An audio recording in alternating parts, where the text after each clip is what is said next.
still playing golf at pro level all this time. Yeah. How are you doing that? I don't know. I was labouring and working with other friends, doing other bits. And that was when I went to the driving range and said, is there any jobs going here? Decided whilst I was there, could I do my PGA here? In my first year, I was doing all the winter series stuff. So you play everywhere in Wiltshire, become number one in that. And I was just really enjoying it. Everything was going along nicely. And what were the challenges through this time? The wheels coming off. I would drink. It was Becky getting ill as well and went for a biopsy. I didn't think anything of it. And she said to me, I've got cancer. You didn't sign up for this. I completely understand if you want to go. Yeah. I just said, no chance. Didn't want to go and talk to anyone about it. I lost my license when I was 20 to drink driving, and it just kept getting a bit worse each time. And I never dealt with it, dealt with any of it.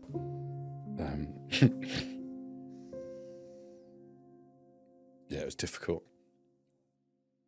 Today's episode is one of those conversations that reminds you just how complicated and beautiful life can be. My guest has lived a story of incredible highs and devastating lows. A talented professional golfer who has faced challenges most of us can barely imagine.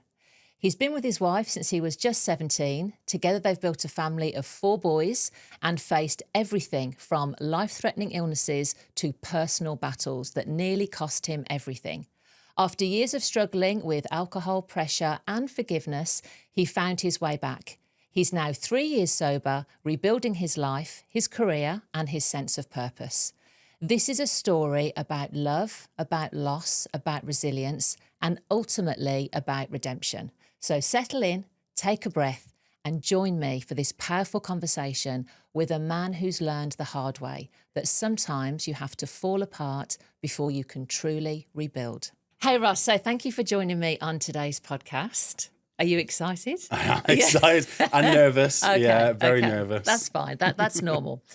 I want to start with your childhood. Let's just get into it really slowly. So what sort of child were you? I was a very happy child. Okay. Yeah, I had a nice upbringing. I grew up in Scotland, so I started my life there. I was born, mum, dad, sister.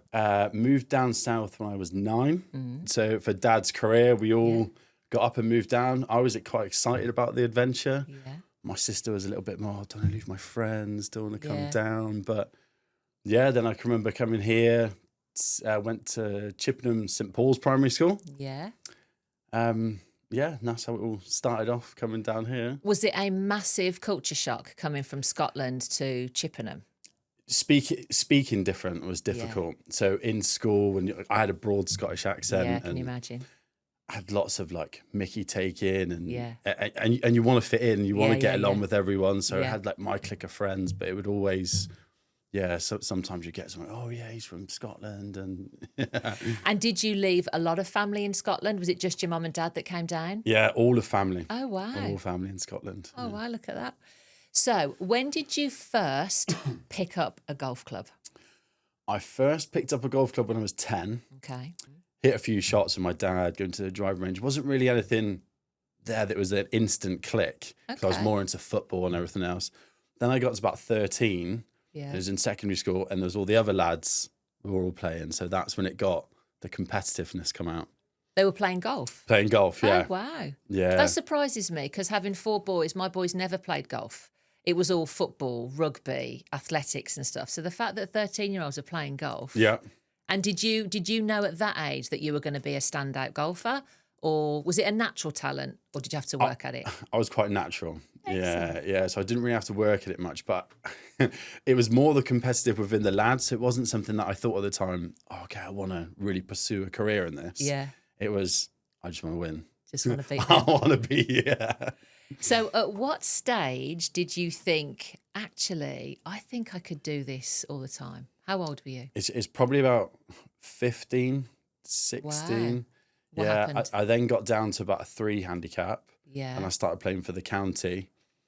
And I loved it then. Really liked it. But I didn't like the clickiness in the golf community. Tell me about that. So when I was playing with other lads there, I was more into, because I was football and everything was quite Boisterous. laddie, yeah, and together, and everyone was like, as a team. Yeah. When you played golf, it was very individual. Yeah. And it was very, if you weren't in those little cliques or Cliques. niches, it was Yeah. tough. So even though I wanted to be there, I sort of didn't want to be there. Yeah. I preferred playing the football more, but I loved the golf. So it was like I had this battle going on all the time. Like a double-edged sword. Yeah. Yeah. Yeah. Yeah. So you're 15. Yeah. You're playing for the county. Yeah. When did you meet Becky, your wife? I met Becky when I was 17. Tell me about that. So it was through some mutual friends. We were out driving around in the cars as you do. Yeah. And I think the first time I'd seen Becky, I seen her at a petrol station. I said to my mates, I was like, oh, yeah. I quite like her. And he went, oh, that's Becky. That's Becky. I was like, oh, okay. And I didn't think of it again. And we were out in the cars. I think we were in Focus car park. So going back how long it was. Yeah. And I seen her. I just went over and talked to her. And it was like a instant click for me. I was like, I really like you. Yeah. And then we just got to meet each other more. And I can remember then for about the next 6 months, I'd pick her up or she'd pick me up and we'd go out to like 3, 4 in the morning, driving around, just finding everything out about each other. Yeah, so inquisitive. What did you do then? Yeah. What did you do when you were younger? Where did you go to school? Oh, remember seeing you there. And Becky's always got this story. She was like, I remember seeing you when you were 14 rolling down the hill, and just thought, what an idiot. Monkton Park. What is that idiot doing? Because it's quite rare to meet someone that young and then stay with them. Yeah. What do you think it was about you two that you thought, you know what? We'll get married, we'll have kids. What was it? Because you were so young. We always wanted the same thing. Okay. Really early on. So we were always like, we want a family. We want to have children. Yeah. We would talk about it from really early on. Yeah. It was, but things that kept us together more. We went through a lot of stuff together. Yeah. Early on together, which sort of really bonded us. Yeah. So how old were you guys when you got married? I was 20.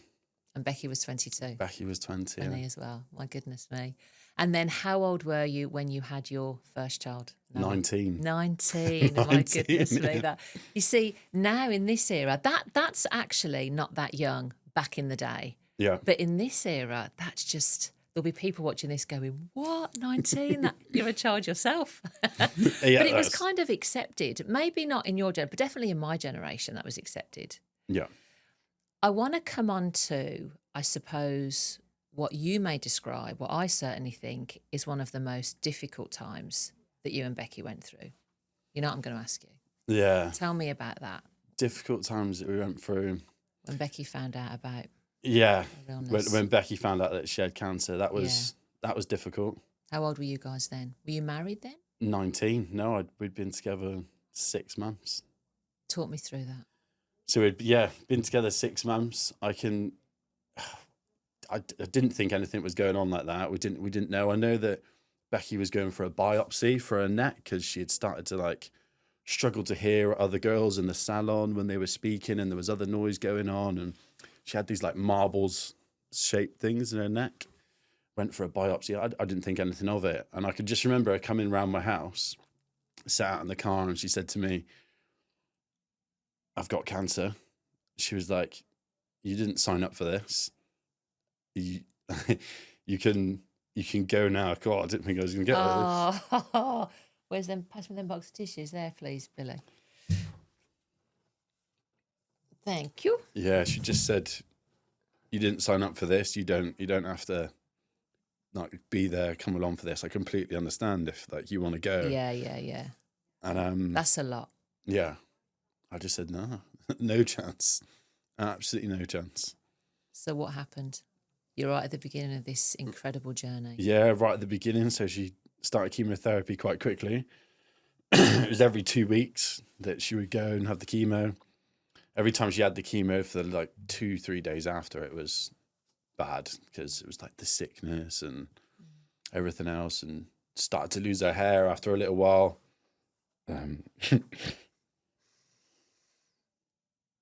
Yeah, it was difficult. Didn't think I was going to cry. That's all right. Yeah, it was hard. That must have been so hard. Mm.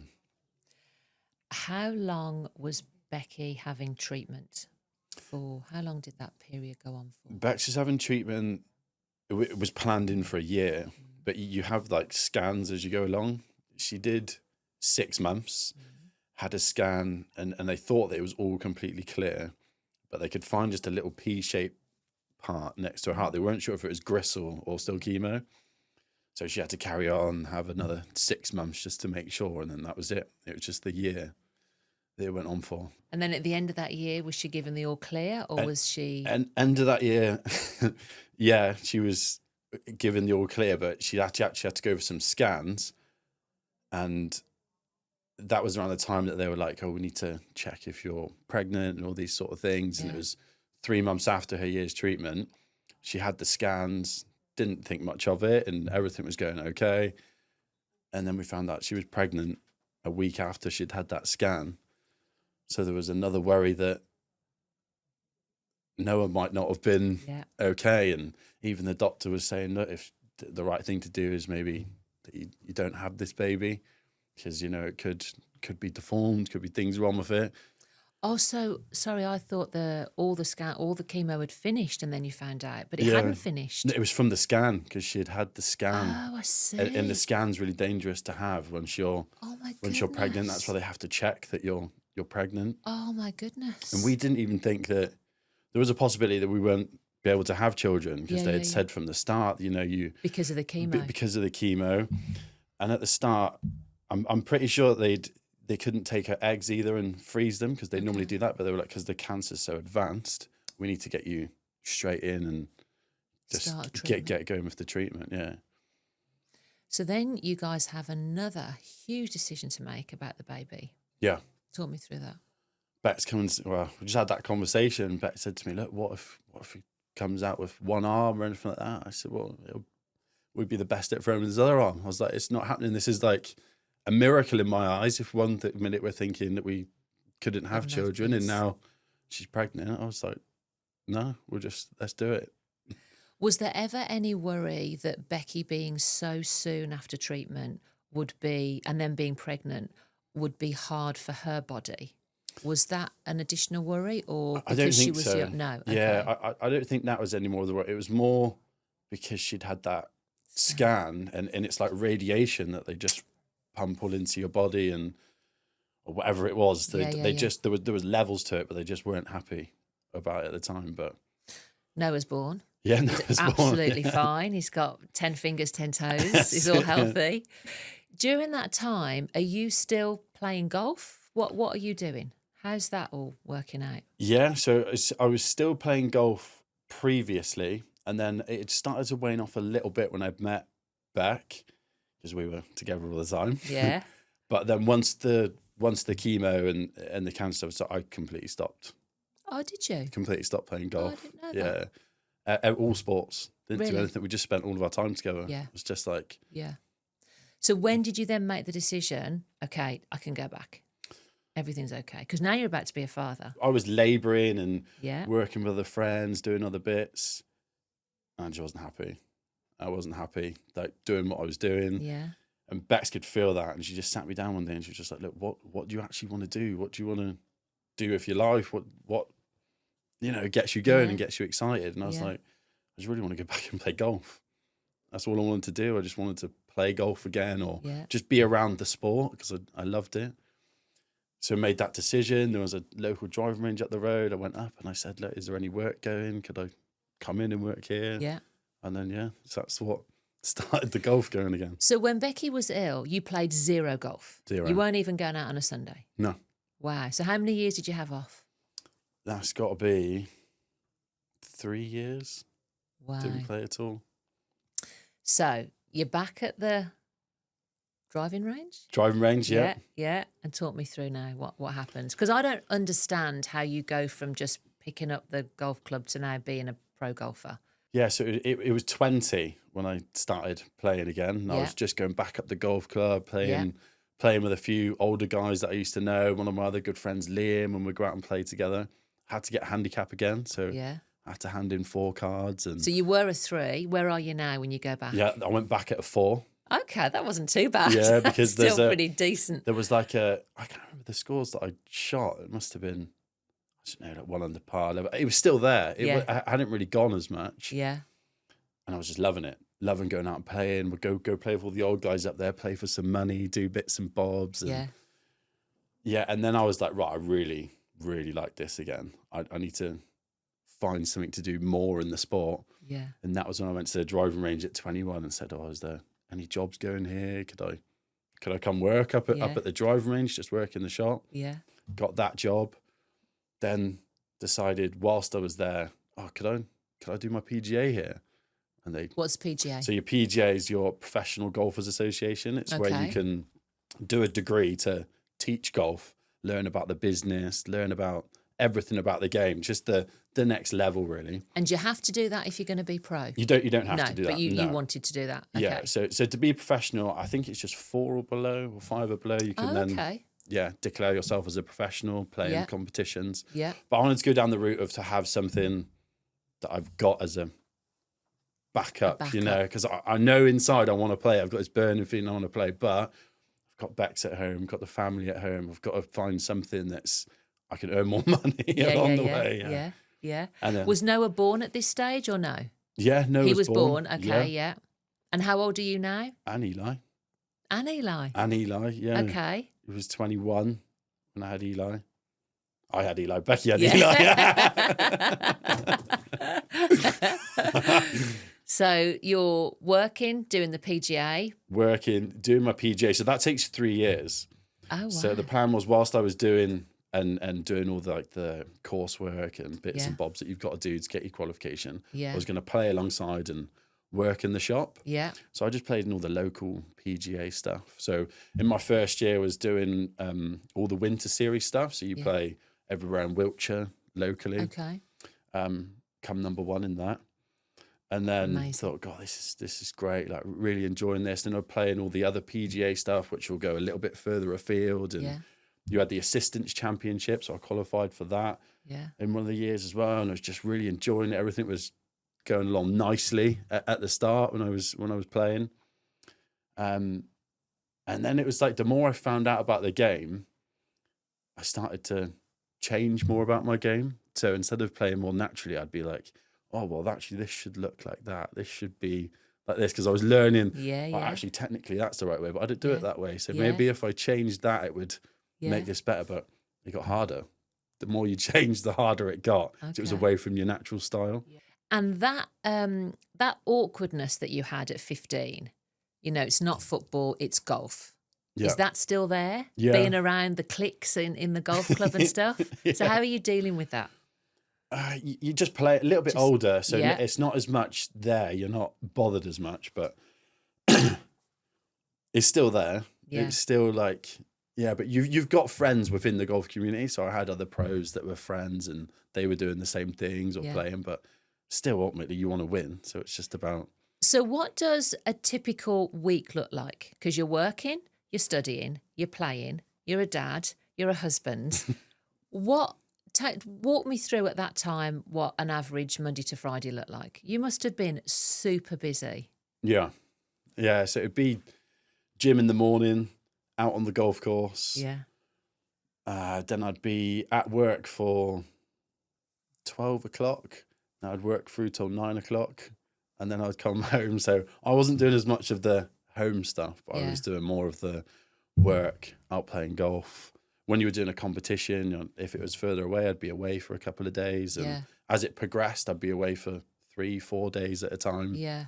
And then back and then getting ready to go play again for the next week. So, and in order to get better, because now you're playing it competitively, how many hours are you playing on an average day? I'm playing every day, trying to play or hit balls every day. Every single day? Every single day, yeah. How did Becky, because Becky's at home now with 2 little boys.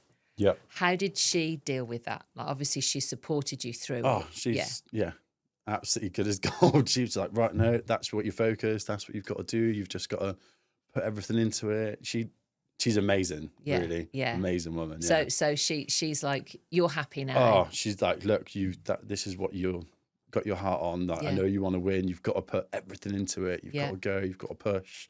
Yeah, fully support me 100%. So how far did it go? Talk me through that journey. I played, so I had my 3 years where I was doing all the PGA stuff. Then I finished that. Then it was on to Euro Pro Tour, which is like the next level up. So you'd go like Euro Pro Challenge Tour onto the main tour. And I only got to the Euro Pro. I played a few other mini tour events like Jamaica Tour, Portugal Pro Golf Tour. Yeah. And the idea was eventually I'd try and get into Q School, but What's Q School? Q School's another event you go to try and get straight to the main tour. So you go into that one. It's a little bit more expensive. You can either work your way through the mini tours, or go to Q School and get through, which is really difficult. Get through that and onto the main tour. So ultimately, it was always about the main tour. Always just about winning in general. And what were the challenges through this time? The wheels coming off. Just alcohol. Yeah. Was a big thing. That was, addiction to alcohol. Just, I couldn't get away from it. I couldn't. How did that come about? Was that just the social aspect of golf, the 19th hole? How did that all start? I think it started originally when I was quite young, 15, 16. We used to go out just drinking with the lads as normal. Everything was, they would all get really drunk, and I wasn't. I was always quite controlled. I'd be like, no, I'll have a couple, leave one there, and I was pretty sure I was late 15, nearly 16. We were going out one night, and we were like, oh, my other friend Liam, let's go with your dads before we go out. We'll sit and have a beer. And I can remember being at his front door, looking in the window, thinking, God, why is the dog going around like crazy? And everything's like running around in the house. And we got in the house, went in, and his dad was led down, face down on the floor. I thought, God, must have had a skin fall. Didn't really think much of it. He's drunk. Went in, turned him over, and he was just blue. Oh my goodness. Completely blue. Panicked, pure panic. Like, right, we need to call the hospital, call the doctors, get something here. The fluids had come out his body everywhere. He'd been sick, and we were scooping the stuff out his mouth. And this is my friend, this is his dad. It's this like trying to like give him CPR, mouth to mouth, everything. Yeah. And I can remember waiting for that ambulance was just like the longest 10 minutes of my life. That just felt like forever. And it was after that and whenever I'd had a drink then, I didn't care. I would just, Join the dots for me. Why after being through that do you not care? That trauma, what did that do? I just remember after that, and whenever I had a drink or I'd gone out, that I would just drink. I wouldn't stop drinking. It was more, I think I was probably looking back, just trying to escape what was in my head. And like now we know a lot more about the sort of going to therapy or things that go on in your head, trying to talk about it and get it out. But I didn't talk about it. I just, kept it in and just thought, God, imagine if that was me and I'd found my dad, and my dad was like my hero. He's everything to me. And now you're a dad? Yeah, now I'm a dad, time? and thinking about like my friend as well, like, and that was it. He's got to live with seeing his dad like that. The last time he ever sees his dad was, it was difficult. So that pressure, that escapism, how long did that go on for, would you say? And the drinking to sort of mask that? Probably right up until I was about 30. Really? Yeah, because then everything else just kept piling on top. Yeah. And I never dealt with it, never dealt with any of it. And you felt a way to cope with it. Yeah. So we don't need to deal with it, actually. We can just keep doing this. This is working, but it's not working. No. So tell me about obviously Becky, how's she dealing with it? It wasn't really like bad at the start, but it was just like, I didn't have an off button when I drink. I would drink and drink and drink and drink, and everyone just thought, oh yeah, he's a heavy drinker, one of the lads sort of thing. But I just couldn't stop once I'd started. It was like, keep going. I feel good. I want to feel better. I want to feel better. Yeah. And then, it was Becky getting ill as well when we were 18, and then that one added. That hadn't been dealt with. That hadn't been dealt with either. Not really talked that through either. And then had Noah, got married when I was 20. Then had another Eli when I was 21. So it just kept building, and the alcohol sort of like, it was taking little bits from me. I could feel it. It wasn't me. Like, I lost my license when I was 20 to drink driving. So that was another little bit stupid mistake of, and I wouldn't let go of these things. That's the problem, is I would make those mistakes and they would stay with me, and I wouldn't go, oh, that's fine, you made a mistake, carry on. It was like, it would build, and then another one, and then I'd do something else, or have to wake up in the morning and apologize to everyone because I pushed something too far. And then that bit stayed with me, and then I'd go back and argue with Becky at the house at night about silly things, and it would build again, and it just kept getting a bit worse each time. And are you still playing golf at pro level all this time? Yeah. How are you doing that? I don't know. Yeah, just still practicing, playing, and still believing in my head, but that's always there. All the other pressures are there, and then the drinking would take it away for a minute, and then the next day I'd be practicing and playing, or I'd go play in a tournament. I'd be like, in my head, I'd be like, you don't deserve it. You don't deserve it. So I couldn't get out. I couldn't play how I'd. Yeah. You don't deserve the golf. Yeah. Yeah. Like, it was just deep rooted. Like, I couldn't get away from it. And then I'd be like, oh, I'll just have a drink or something else. And, it's, not. Are family and friends noticing? Is anyone saying anything to you at this point, or no? No, not as much, no. It's still labelled as social. Yeah. Yeah. Because it's all right to drink, isn't it, on the weekends and Friday, Saturday, maybe on a Sunday, or then you'd have a weekday that you'd have a drink. But it got worse and worse and worse the older I got. I think as well, your roots play a part in it. I have a massive Irish family. You have a massive Scottish family. They like to have a drink. They like to socialise. So there's a part of our family history that almost says to us, it's okay. Yeah. It's okay to, commiserate with a drink, to celebrate with a drink. And I think you can almost get away with it for longer than if it was a drug or self-harming, or do you know what I mean? The alcohol is more kind of socially accepted. Yeah. So take me to the time then when you think, that's it, can't do this anymore. It's got to stop. Yeah, it wasn't so much at me that said that. Okay. It was more of a moment of, it came to heads with me and Beck.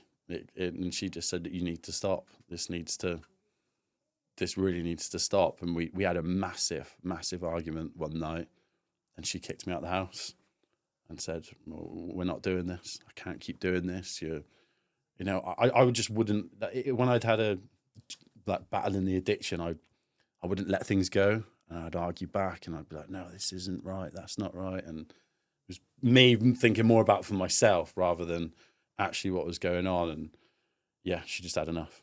And by now, have we still got 2 children, or we got 3? We've got 4. 4. We've got 4. 4 boys. This was the first big moment of when I got kicked out of the house. And you've been drinking heavy for how long at this time? 10 years? Yeah, 10 years, yeah.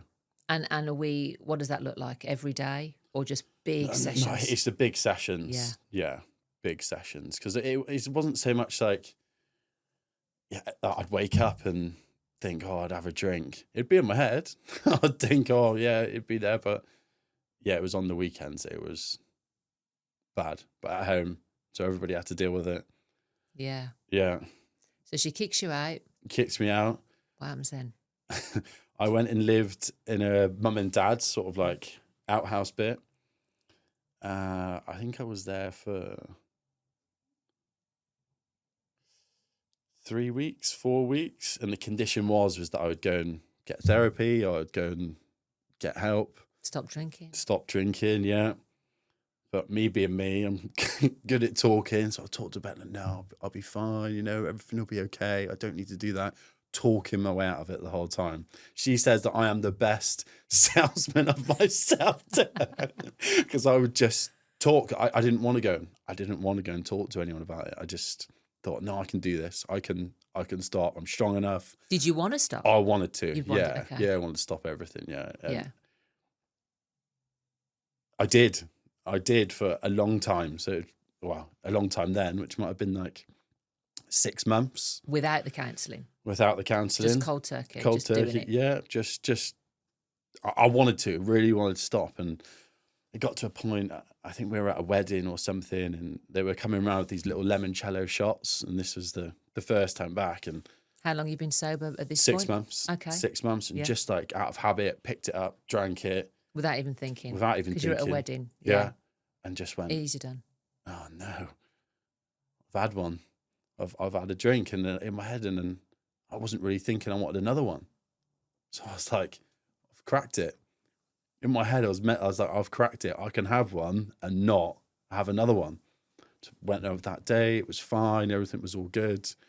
2 weeks later, I have another drink. But I had 2 that time. And then the next couple of times, well, I cracked it. Next week, and I have 3, 4. And it'd be the next week. And then it just gradually worked its way back in. Wasn't really saying anything. It would just be sneaky ones, lying, not saying that I wasn't. And then that came to a head again of more of the fact of I just admitted. I come and said to Beck one night, I was like, look, I've still been drinking. I'm sorry. Like, just felt like a failure. Felt like, but I needed to say to her that this is what had happened. And yeah, that was the time that it really fell apart. So she had no idea from the wedding up until this Oh, point? she knew little bits, but not as much as what it was. And you said to me, that's when it really fell apart. Talk to me about that. Oh, she just said, that's it. Like, you said you weren't going to do it. Like, you got to go. I've had enough. That is it now. You're not coming back in the house. You're going to have to move out to your parents. Like, she was like, you said that you were going to do it, and that is it. And that was when I really like broke down inside. That was a hard bit. Yeah. Because I genuinely thought, like, hand on heart, even still now, I thought I'd lost my family. And are we still playing golf or no? At this point? No. No. No. Okay. No, I wasn't playing golf then. So here you are, no golf, Yeah. no Becky, no Yeah. kids. How old are you now? 35. Well, what do you do? Cash for club. Come on, but no, cash. before we get onto that, how do you convince Becky? What do you actually do to convince her, okay, I'm turning this whole thing around? I said I'd go to therapy. Okay. I said that there was lots of other conversations, but it was like, look, I will go get help. Like, I'll show you that I can change. I really will show you. And this went on for 3 months. That was back at my parents', and yeah, I did go to therapy. Yeah. And I can remember being at that first therapy session and driving to it and going, oh, I'm just going to go here, have a chat with this lady, like, give her the little brief run over, just the little bits. I'm not going to let her know too much. And looking back, I don't even know why I was thinking like that, but that's just what was going on in my head. And I walked in, sat down, just started talking to her, having like a normal conversation. She, a little bit like this, actually. She went back, asked me about all my childhood and everything that had gone on and all these other key moments in my life. And then she said to me, what do you think about forgiveness? And I just sat there and looked at her for a minute.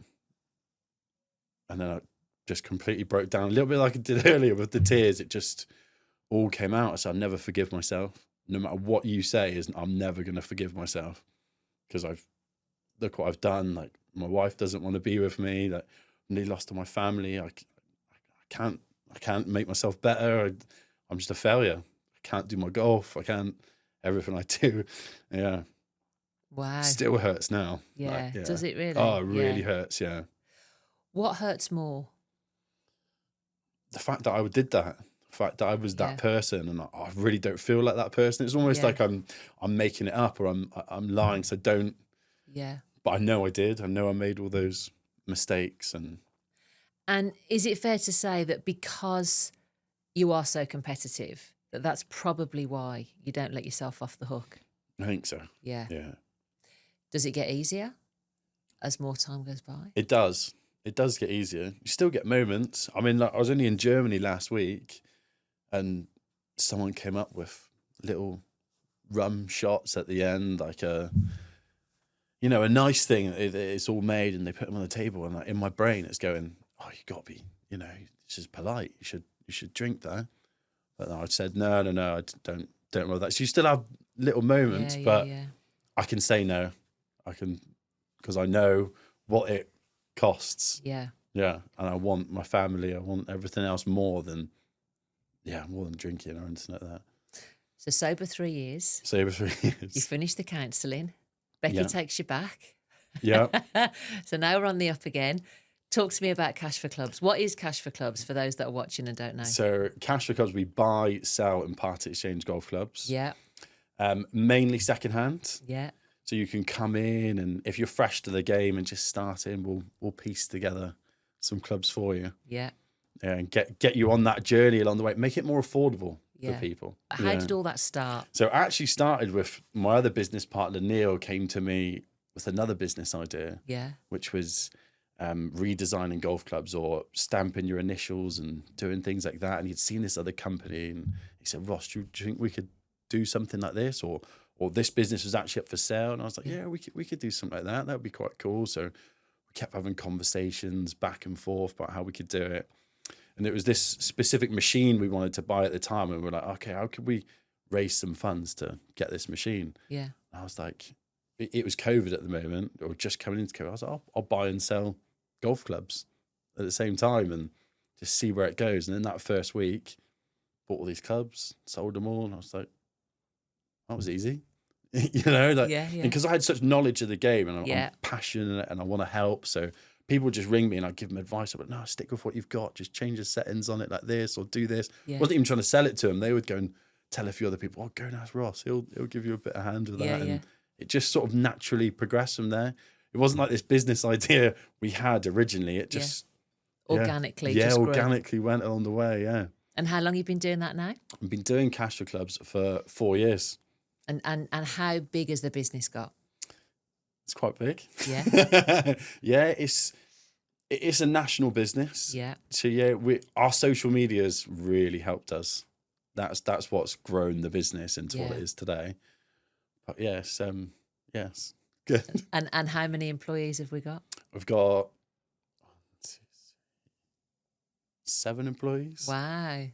And what's the plans for Cash for Clubs? The plans for Cash Clubs, we're actually just about to move into a bigger unit. A bigger unit, yeah. So we just want to expand. And as my competitive nature, I want to be the biggest secondhand golf business in the UK. Who is currently the biggest? There's 2. So you've got Golf Clubs for Cash and Golf Bidder. Okay. They're the 2 big boys. So you're biting at their heels? Yeah. How far behind them are you? You close? We're closing that gap? I think there is on the trajectory we're going, we should catch them up. I reckon 5 years, 6 years, but they're big. They're big. Because there was a story, I don't know if you were telling me or one of my boys were telling me, didn't somebody come overseas to see you? It was one of your videos, actually. This guy came into the shop and he'd come all the way from where? Germany. So we've had Germany, Turkey, Thailand, Egypt. That's incredible. I just have to pinch myself sometimes when they come in. I think it's like you're winding me up here. Aren't you? I think they're having a joke. But and are you posting golf clubs out? Are you sending stuff out to be delivered? Yeah, we send some up, but it's mainly UK. I was going to say you don't do overseas. We have done. We've sent like a set of Muras to China. We've sent something to Australia, which was a driver. So we have sent the bits, but it's not as cost effective when because the postage is really expensive. Yeah. So the journey, my God, Ross, that's a mad journey. What have you learned, do you think, from that journey? Self-discipline is a massive key thing for me. So just waking up in the morning, making sure that I get in my ice bath or do something like that straight away. To be honest with people around you, to talk. Don't hold everything in. Don't bottle it up and not express what's actually going on inside, especially to the ones that are really close to you. Yeah. That's the ones that you end up not speaking to, but you'll speak to other friends that you think but it's actually the ones that are really close to you need to be honest with. Do you think, because having listened to your story, I just think your 4 boys are super lucky because you've been there, you've done it, you get it. You know what I mean? If they're having hard times in the future, it's like, Dad's so going to get this. Do they have, I suppose, that confidence to be able to share that with you? Yeah. We're all quite open and have what I hope we are and have conversations and we always have a family meeting on a Sunday. But that brings you back. That was another really difficult moment because we sat them all down and told them when I was leaving the house that I was going to get help. I needed to get help.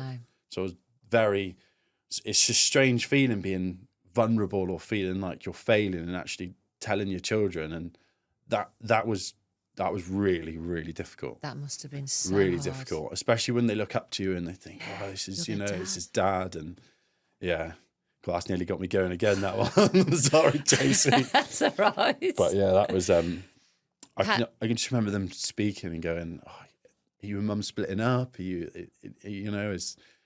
what's going on? You're breaking up? And it was like, no, I just need to get help for myself to make myself better. So it can be better for you guys. And how did they deal with that?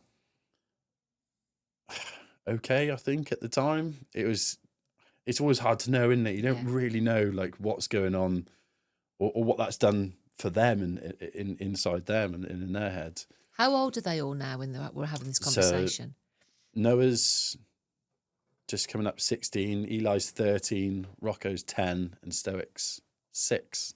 So they would have been, all this happened 3 years ago.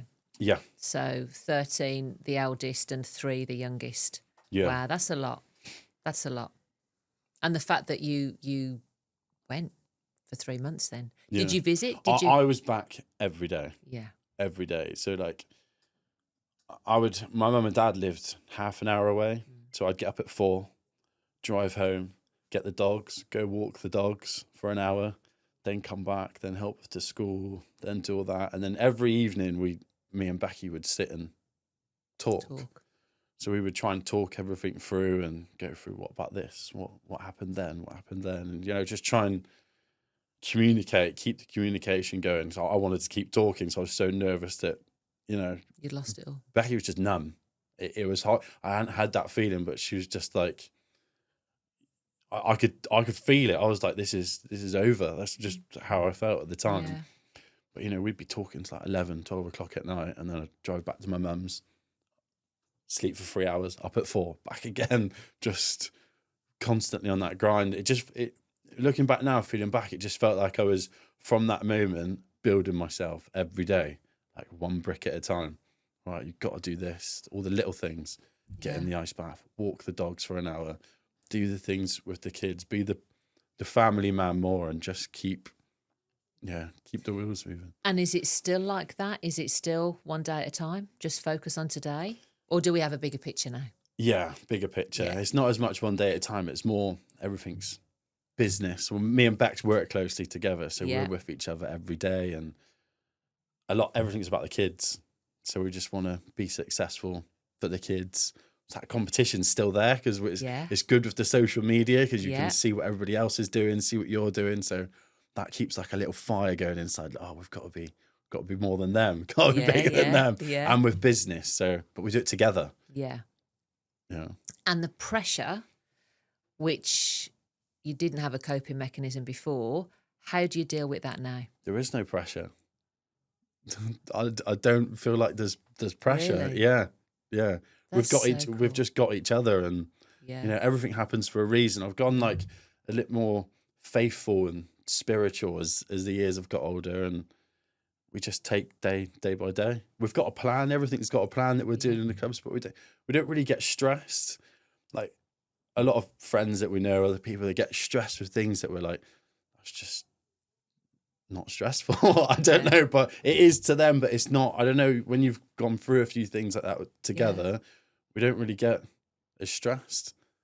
And do you think sobriety has helped that? Because 100%. I think drinking in itself can bring out on its own pressure. So if we take that out of the equation, Yeah, it's the best thing I've done in my life. really, Yeah. give Yeah, me for sure. 2 reasons why. I've still got my family. Yeah. And I feel good about myself. I feel like I'm free in myself. I don't Yeah. feel like I need something to relax. I don't need something to feel better or empty my head. I'll just deal with that. Yeah. I don't need anything else. It's just me. And how's the forgiveness going? We're getting better at that? Yeah, I'm getting better at that. Yeah. Yeah. Meditation, Really? ice bath. Yeah. Yeah. Do every day. So I'm in the ice bath every day. Me and Bex meditate at night. So Nice. yeah. For those that are watching this and struggling, don't know which way to turn, it's all gone rock bottom, all gone south. What would you say? What would you say to them? No matter how bad it gets, it can get better. Like no matter how much you think you can't stop, or you're so addicted that you can't get this thing out of the head, you can. You just need to communicate. You need to talk to people and be honest. Do you think the talking, the communication, the honesty, do you think that then, because there'll be a lot of people saying, I just don't have the discipline. I don't have that self-will to be able to stop. I try and I just can't do it. Do you think the communication, the honesty helps with that? Yeah, I do think it helps. And you can have other little tools or things that you can do. Like for me, it's getting up early in the morning and going into an ice bath. Doing something difficult Purpose makes me feel like I'm winning. So it makes me feel that I'm straight away into that positive mindset. I'm like, God, that feels good. I feel good. And then I've done something hard, and then it just sort of carries on throughout the day. Yeah. I know when I haven't done it, because I'm like, oh, I don't quite feel right for the day. Yeah. Going to the gym's another one that we do. So just making sure it's the self-care things that really help. Yeah. The little disciplines. It's not the big things. You always think, oh, it's the big things. I really need to stop doing this, stop doing that. But it's the little things like making your bed in the morning.